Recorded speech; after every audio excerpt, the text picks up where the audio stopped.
Coming up on UT 10 News, some UT students are not happy with the president.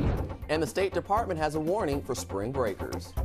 Plus, one Toledo shelter is seeing a change in their clientele. You may be surprised at who. Your news in 10 minutes starts now.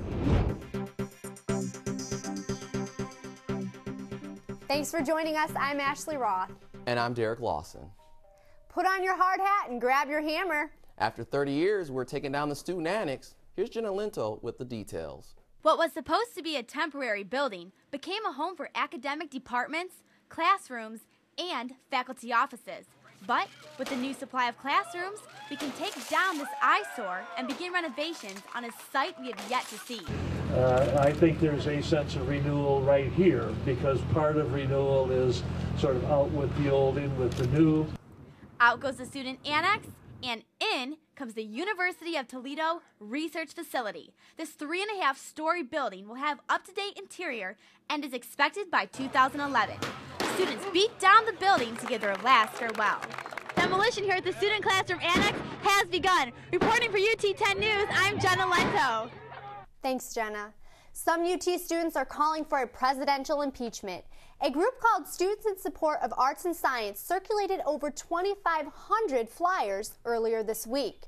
The pamphlet states Dr. Lloyd Jacobs has contributed to making the university a diploma mill.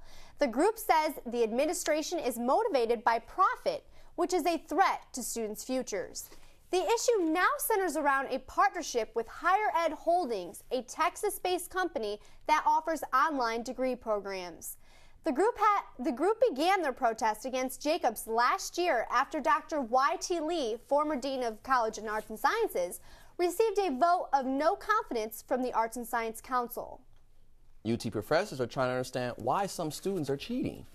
The UT Learning Collaborative held a forum on academic integrity on Tuesday. The meeting focused on faculty who teach first-year students. Associate Professor of Political Science Renee Herbely says it's all about communication and bonding with the students. However, some students say it's more about convenience and opportunity.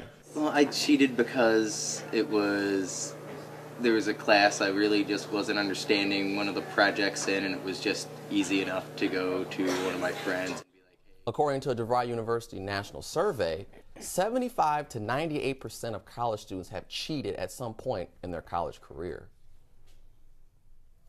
Foreign language students have paid over $24,000 in lab fees this semester. And that's money they may never get to see and use. Hill Reporter has the details. The chair of the Foreign Language Department says administrators are sweeping funds in this time of financial instability. I understand why they need them now, but the point is that these fees were instituted in the mid-90s, so the departments would have direct access to student fees in order to buy things for the students. Senior Vice President of Finance and Administration, Scott Scarborough, says these funds create a false sense of departmental ownership, and the fees should lapse to a central account to be used throughout the university. But the supervisor of the Foreign Language Lab says this is an injustice to students. The fact that we can't use the funds freely to better assist them in learning is just, it's very frustrating, to say the least. This type of budget reallocation was first proposed in the summer of 2008, and there's been a sort of tug-of-war over the funds ever since. For UT 10 News, I'm Hillary Porter. Thanks, Hillary. The U.S. State Department is telling students to stay out of Mexico. With the recent increase in murders and drug-related crime, those traveling there for spring break should be extremely careful. UT sent out an email to students this week alerting them about the dangers of traveling south of the border. The interim dean of students, Michelle Martinez, shares her concerns. If nothing else, to just be aware of the violence that's going on and to be very, very careful if you will be traveling in that area over spring break. Over 100,000 Americans travel to Tijuana and Ciudad Juarez for spring break, and dozens have been killed or kidnapped. Well, I won't have to worry about that. I'll be safe here in Toledo working. After hearing about that, I mean, Toledo sounds pretty good even though it's cold and snowy here this week. Yeah, it does. All right, well, stick around. We'll be back with Brian Gillis and your Rocket Sports in 30.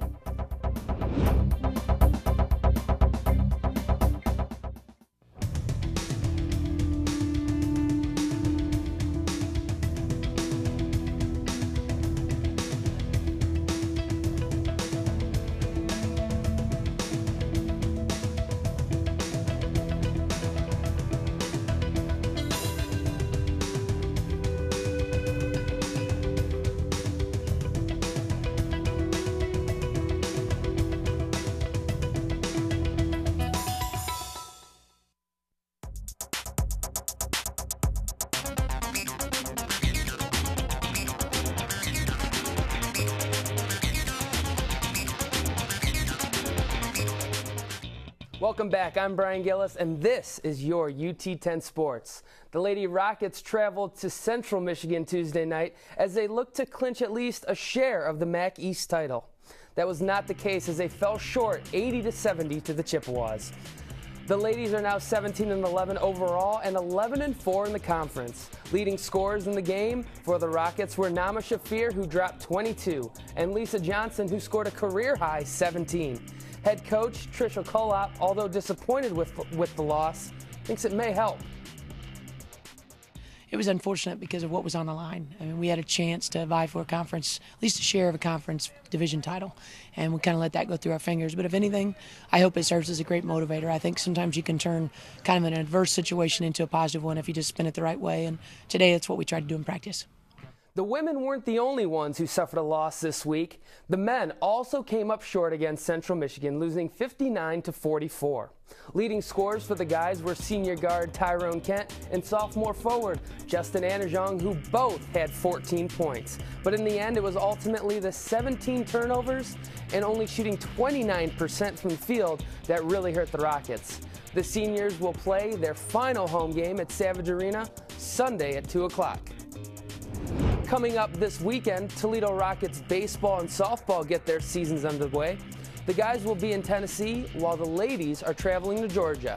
And also, track will be stretching their legs as they head to South Bend, Indiana for a tournament hosted by Notre Dame. I would also like to congratulate swimmer Kylie Gamalier. She made the NCAA championships for the 200 and 100 meter breaststroke. Way to go! It's a swing version of the big dance, I see. Yep. We'll be back in a moment with more news.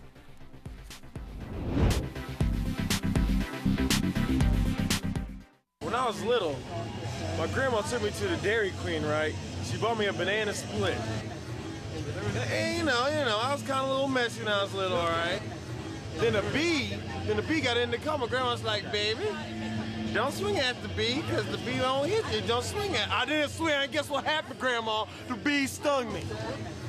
I swing at bees because they'll sting you anyway, because they're ruthless and they have no soul. The National Law Center on Homelessness and Poverty reports each year 3.5 million Americans are likely to experience being homeless. One Toledo shelter is seeing an increase. Cherry Street Mission Vice President of Development Rodney Schuster says the ministry is sleeping over 200 people per night. He adds that the bad economy and unemployment rates are now bringing in an age group they are not used to seeing. Our population is getting younger. I mean, the majority of our homeless are 18 to 36 years old. You're seeing kids. You're seeing kids out of high school. Schuster says they have even had several UT students living at the shelter while they were attending classes. After 200 requests from students, the Blue Loop bus service has extended hours on the main campus. Manager for Transit Services Steve Wise says many students ask that extra hours be added after 7 p.m. With the cold weather, evening activities, and safety concerns, buses will now run until 9:12 p.m. Well, that's it for UT 10 News. If you have any stories or information you would like to share with us, please email us at gmail.com. And remember, you can also watch our newscast on YouTube and Facebook, where you can get caught up on all of your campus news whenever you want. For Ashley Roth, Brian Gillis, and all our crew, I'm Derek Lawson. Have a great week and stay tuned for more news from the UT campus.